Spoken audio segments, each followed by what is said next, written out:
नमस्कार दोस्तों, स्वागत है आपका हिंदी की कक्षा में।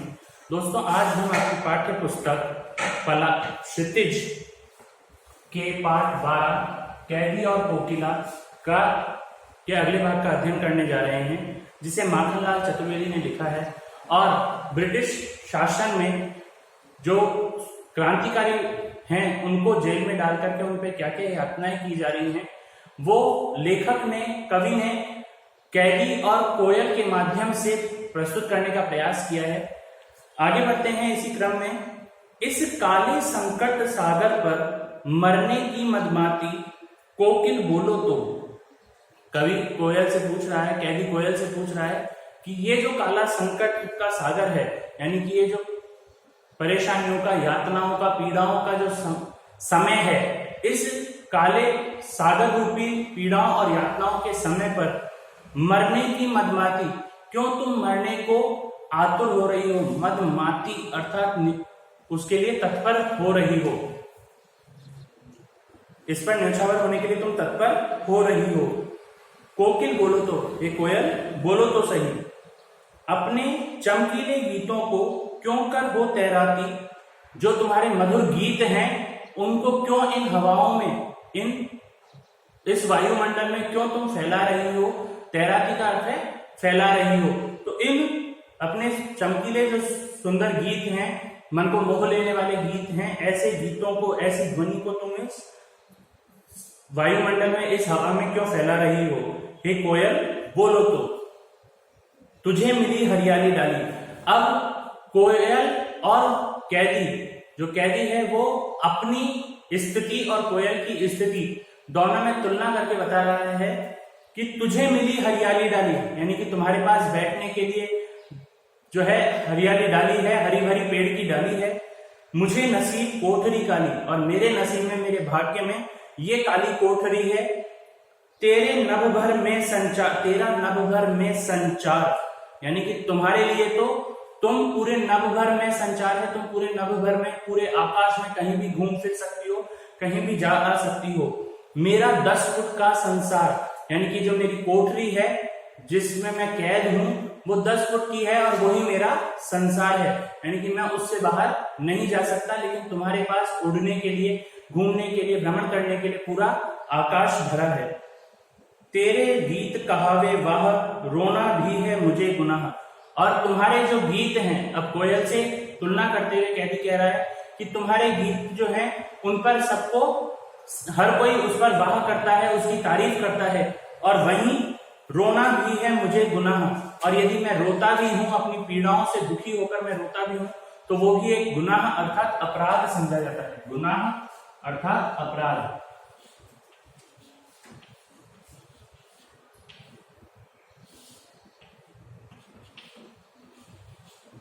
गुनाह अर्थात अपराध, तो उसे अपराध समझा जाता है। देख विषमता तेरी मेरी, यानी कि तुम देखो विषमता, असमानताएं, तुम्हारे और मेरे बीच की असमानताएं तुम देखो, कि तुम्हारे पास में बैठने के लिए, उठने के लिए या सोने के लिए हरी भरी पेड़ों की डालियां हैं, और मेरे पास नसीब में, मेरे भाग्य में ये काली कोठरी है, काला कारागृह है, काली जेल है जिसमें मैं रह रहा हूं। तुम्हें उड़ने के लिए, तुम्हें पंख फैलाकर उड़ने के लिए पूरा आकाश है, और वहीं मेरे पास में केवल ये 10 फीट की काली कोठरी है, जेल है, जो कि मेरा संसार है, जिससे बाहर मैं न देख सकता हूं, न सोच सकता हूं। तेरे गीत कहावे वाह, और तुम्हारे जो गीत हैं, तुम्हारी जो मधुर ध्वनि है, उस पर हर कोई वाह करता है, उसकी तारीफ करता है, उसकी प्रशंसा करता है। और मेरा रोना, मेरा दुखी होकर, मेरी पीड़ाओं के कारण मेरा रोना भी गुनाह है। देख विषमता तेरी मेरी, तुम्हारे और मेरे बीच की विषमता को देखो, असमानता को देखो। बजा रही किस पर रणभेरी, और उस पर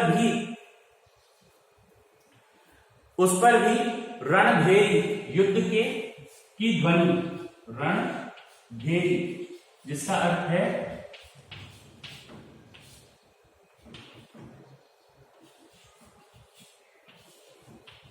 युद्ध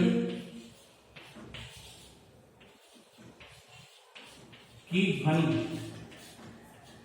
यानी युद्ध शुरू होने से पहले जो स्वर किए जाते हैं, जो वाद्य यंत्र बजाए जाते हैं, जैसे प्राचीन काल में जब राजा महाराजाओं का युद्ध होता था तो शंख बजाया जाता था, उसी को कहा जाता था एक तरीके से रणभेरी।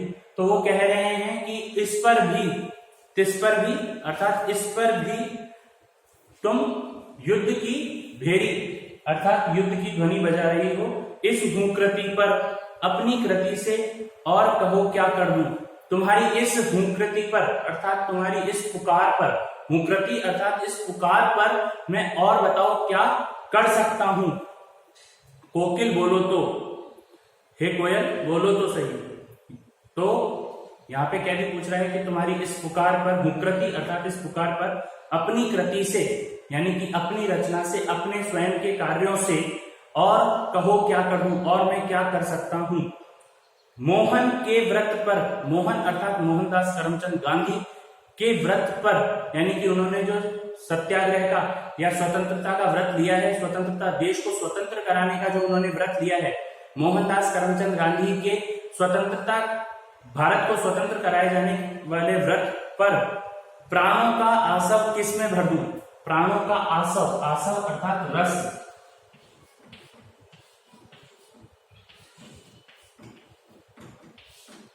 आसव अर्थात रस, मैं अपने प्राणों का रस किस प्रकार उस व्रत में भर सकता हूं। कोकिल बोलो तो, हे कोयल बताओ तो कि मैं अपने प्राणों का रस किस प्रकार से मोहनदास करमचंद गांधी का जो भारत को स्वतंत्र कराने का व्रत है, उसमें मैं अपने प्राणों का रस किस प्रकार भर सकता हूं, हे कोयल बोलो तो ये थी आपकी कविता कैदी और कोकिला, जिसमें आपने देखा माखनलाल चतुर्वेदी ने कैदी और कोकिला के बीच के संवाद के, कैदी और कोकिला के बीच के संवाद के बारे में ब्रिटिश सरकार के दमनकारी नीतियों, कैदियों पर किए जा रहे अत्याचारों और अन्य पीड़ाओं के बारे में बताया है। साथ ही कैदी के रूप में उन्होंने कोयल के और स्वयं के जीवन में अंतर, विषमता के बारे में भी दर्शाया है, और वे ये सभी प्रयास भारत को स्वतंत्र कराने के लिए कर रहे हैं। गृह कार्य के रूप में आपका गृह कार्य है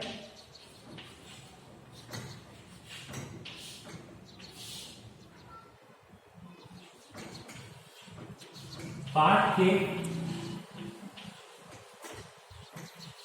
पठित भाग का भावार्थ अपने शब्दों में लिखिए।